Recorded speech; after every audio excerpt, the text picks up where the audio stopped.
You're wondering when he'll miss you. Maybe it's been 3 days since the breakup. Maybe it's been 3 weeks. And you're checking your phone every few minutes hoping for that text that says he's sorry, that he made a mistake. Here's what I need you to understand right now. The timeline isn't what you think it is. And more importantly, the way men process missing someone is completely different from how women do it. I'm going to break down the exact psychological phases men go through when each phase hits, and most importantly, what you should be doing during each stage to maximize your chances of him realizing what he lost. Because here's the thing, most women make critical mistakes during the first few weeks that actually delay when he'll miss them. Don't be one of them. Let me paint you a picture. Sarah called me last week, 3 months after her breakup with Jake. She said, "I don't understand it. We were together for 2 years. How is he just fine? How is he posting pictures with friends, going out, acting like I never existed?" Sound familiar? You're sitting there analyzing his every social media post, wondering if that slightly less enthusiastic caption means he's starting to crack. Meanwhile, he seems to be living his best life. But here's what Sarah didn't know, and what most women don't realize. Jake had started missing her weeks earlier. He just wasn't showing it the way she expected him to. See, men don't process loss the same way women do. When you're hurting, you cry, you call your friends, you post sad songs on your story. When he's hurting, he goes into what I call emotional hibernation mode. Today, I'm going to walk you through the exact timeline of how and when men start to miss you, and why understanding this timeline is the key to getting the outcome you actually want. Let's start with the immediate phase, the first 2 to 4 weeks after a breakup. This is where most women make their biggest mistakes because they misread what's actually happening in his head. The male protective mechanism. During this phase, he's not missing you yet, at least not consciously. His brain has activated what psychologists call the emotional numbing response. It's his psychological defense system kicking in. Think of it like this. When you break a bone, your body floods your system with natural painkillers so you can function. That's exactly what's happening to him emotionally. He's going to seem busier than ever. He's hitting the gym harder, working longer hours, going out more than he did when you were together. This isn't because he's happy, it's because he's running. The rebound behavior pattern. Here's something that might sting to hear, but you need to know it. Many men will start talking to other women almost immediately, not because they're over you, but because female attention is like a temporary bandage for their ego. I know this sounds harsh, but understanding this actually works in your favor, because these rebounds, they're not competition, they're distractions. And distractions eventually stop working. What you should be doing, the strategic silence. During this phase, the worst thing you can do is try to break through his emotional walls. No texts checking if he's okay, no casual messages about something that reminded you of him, no liked Instagram stories. This is your time for what I call strategic silence. You're not ignoring him to be petty. You're giving his defense mechanisms time to naturally break down. Remember, he's expecting you to chase. He's bracing for the emotional conversations, the "where did we go wrong" texts. When you don't do what he expects, you create the first crack in his emotional armor. The first subtle shifts. Around week 3 or 4, you might notice some subtle changes. Maybe he views your Instagram story, but doesn't like anything. Maybe he drives past places you used to go together. These aren't accidents. His emotional numbness is starting to wear off, like anesthesia after surgery. The pain isn't fully hitting yet, but the protection is weakening. This is when many women make the mistake of seeing these signs and reaching out. "I saw you viewed my story," or "I thought I saw your car today." Don't. These are just the early tremors before the real earthquake hits. The reality phase, weeks 4 to 8. Now we're entering the reality phase, weeks 4 through 8. This is where things get interesting, and frankly, this is where most men start to crack. The novelty wears off. Remember all those distractions I mentioned? The gym, the work, the rebound attention?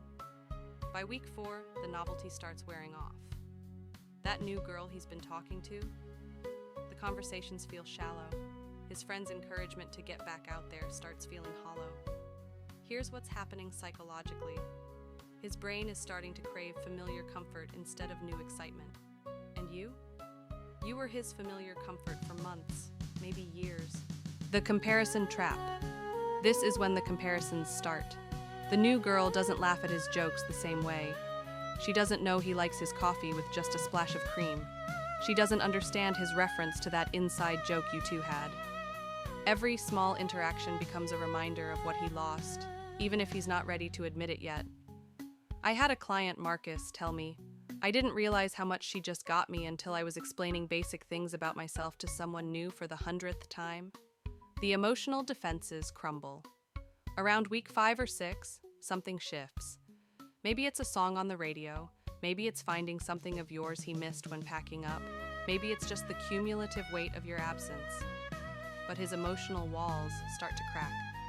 This is when he starts consciously missing you, not just feeling generally unsettled, but actively thinking, "I miss her laugh," or "I wish I could tell her about this." The testing phase. Here's where it gets tricky for you. Around week 6 to 8, he might start what I call testing the waters. These are subtle attempts to gauge if you're still thinking about him. He might like an old Instagram photo. He might send you a meme with, "Thought you'd find this funny." He might ask a mutual friend how you're doing, knowing it'll get back to you. Your strategic response. This is a crucial moment. Your response here can either accelerate his missing you or set you back weeks. The key is responding in a way that's friendly but not eager, present but not available. If he sends that meme, you can respond with a simple smile face or "Thanks, that's funny," and then nothing else. No follow-up questions, no attempts to start a conversation. You want him to think, "Okay, she's not completely shut off from me, but she's not sitting around waiting either." This creates what psychologists call intermittent reinforcement, the most powerful motivator for human behavior. What he's really feeling. By week 7 or 8, here's what's actually going through his head, even if he'd never admit it. Maybe I made a mistake. She seems like she's doing fine without me. What if she's already moving on? What if I waited too long? The tables are starting to turn. Where you were wondering if he missed you, now he's wondering if you miss him. Main analysis, section 3, the longing phase, weeks 8 to 12. Welcome to weeks 8 through 12, the longing phase. This is typically when men hit their emotional rock bottom regarding the breakup, and honestly, this is when most of them start seriously considering reaching out. The holiday milestone trigger. Something almost always happens during this phase that acts as a catalyst. Maybe it's a holiday you used to celebrate together. Maybe it's the anniversary of when you first met. Maybe it's just a random Tuesday when he hears your favorite song. But here's the thing. It's rarely the big obvious triggers that break him. It's the small, unexpected ones. The barista at your coffee shop asking where you've been, seeing your favorite movie advertised, finding the book you recommended still bookmarked on his browser. The what if spiral. This is when his brain enters what I call the what if spiral. What if I fought harder for us? What if I hadn't been so stubborn about that one thing? What if she was actually the one and I'm too proud to admit I was wrong? The psychological term for this is counterfactual thinking. Basically, his brain is creating alternative scenarios where things worked out differently. And in most of these scenarios, you're still together. The ego versus heart battle. Here's where things get complex.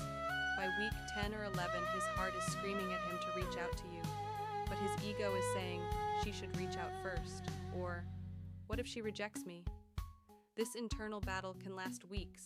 He's missing you intensely, but he's paralyzed by pride and fear of rejection. This is actually the perfect storm for you. He's emotionally invested, but psychologically stuck, which means when he finally does reach out, and most do during this phase, he's coming from a place of genuine longing, not just impulse. The social media stalking phase. Around week 9 or 10, his social media behavior changes dramatically. He's not just casually viewing your stories anymore, he's deep diving. He He's checking who's liking your photos, analyzing your captions for hidden meanings, and screenshotting your stories to review later. I know this sounds creepy, but remember, this is coming from a place of longing, not control. He's trying to piece together how you're doing, if you're happy, if you're dating someone new, because asking directly would require admitting he cares. Your power position. This is where your previous weeks of strategic silence pay off. Because you haven't been chasing him, and because you haven't been posting obvious, look how happy I am without you content, you've maintained mystery. And mystery, to a man who's missing you, is irresistible.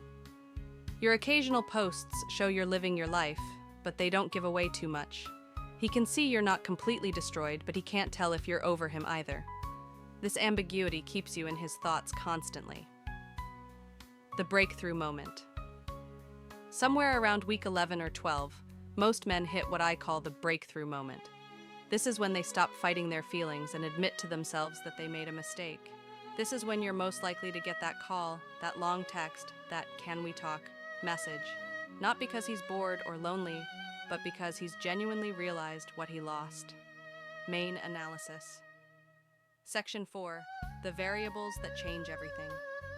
Now, before you start counting days on your calendar, I need to talk about the variables that can speed up or slow down this entire timeline.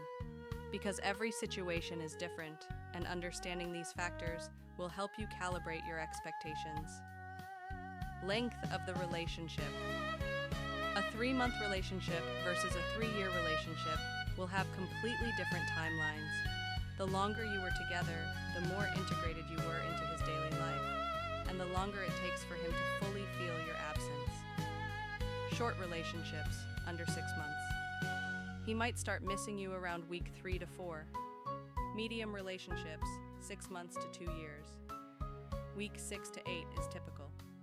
Long relationships, 2+ years. Could be 8 to 12 weeks or even longer. Who initiated the breakup? If he broke up with you, he has to overcome the psychological barrier of admitting he was wrong. This adds extra time.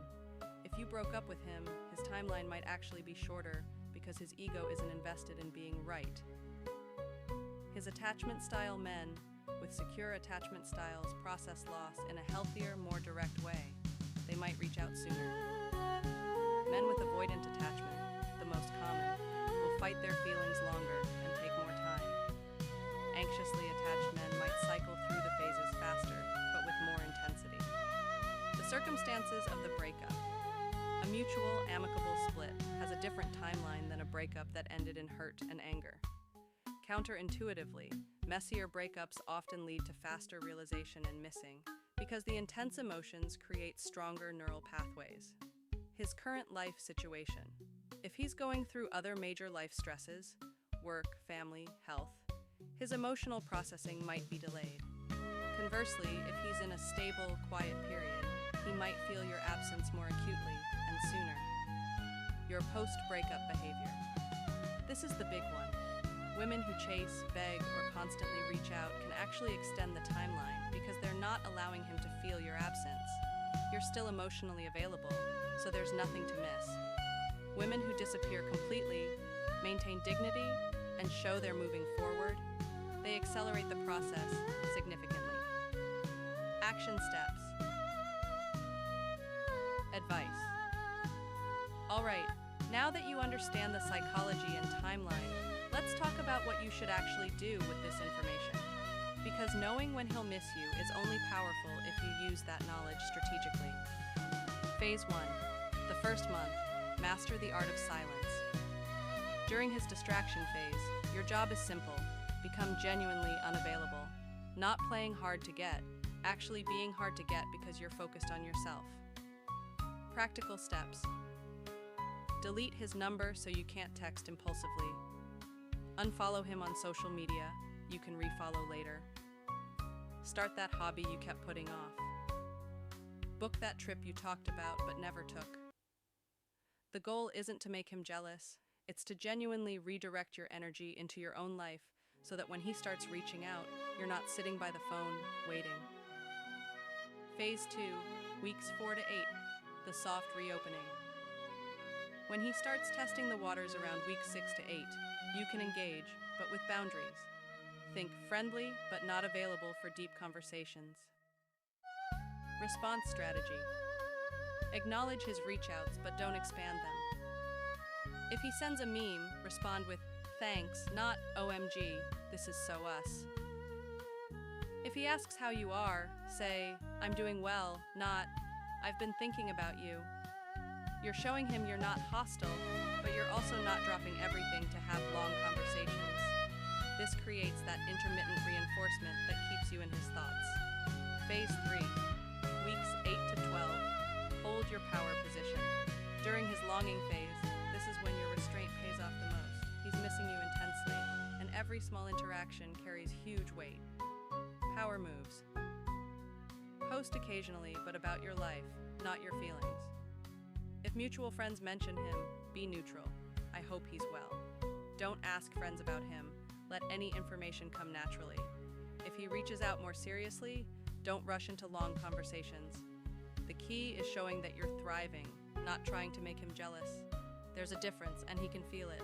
When he finally reaches out, the big moment. When he finally makes that serious reach out, and if you followed this timeline, he probably will.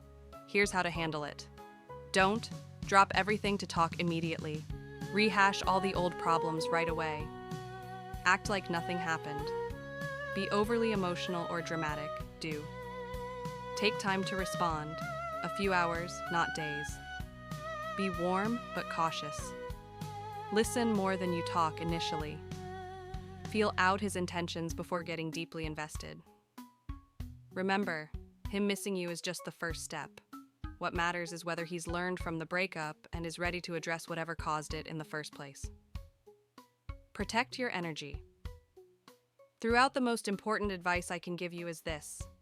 Use this timeline to manage your expectations, not to put your life on hold. Don't spend weeks 8 to 12 sitting by your phone waiting for him to reach out. Spend that time becoming the version of yourself that doesn't need him to come back to be happy. Because here's the paradox. The more genuinely okay you become without him, the more likely he is to realize what he lost and want to earn his way back into your life. Here's what I want you to remember from everything we've talked about today. The timeline of when he'll miss you isn't really about him. It's about you and how you choose to use this time. Most women spend those crucial first 8 to 12 weeks wondering what he's thinking, analyzing his social media, waiting for signs. But the women who get the outcome they want, they spend that time falling back in love with their own lives.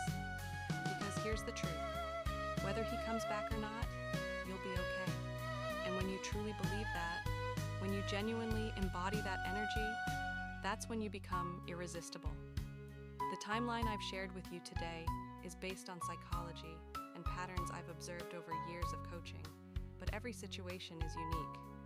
Use this knowledge to understand what might be happening, but don't use it to put your healing on hold.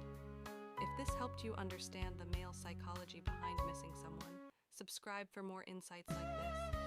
And drop a comment in the comments if you've experienced this timeline yourself. I read every comment and often respond. Remember, your worth isn't determined by whether he misses you or comes back. You're valuable regardless. But understanding how his mind works, that's just good strategy. I'll see you in the next video.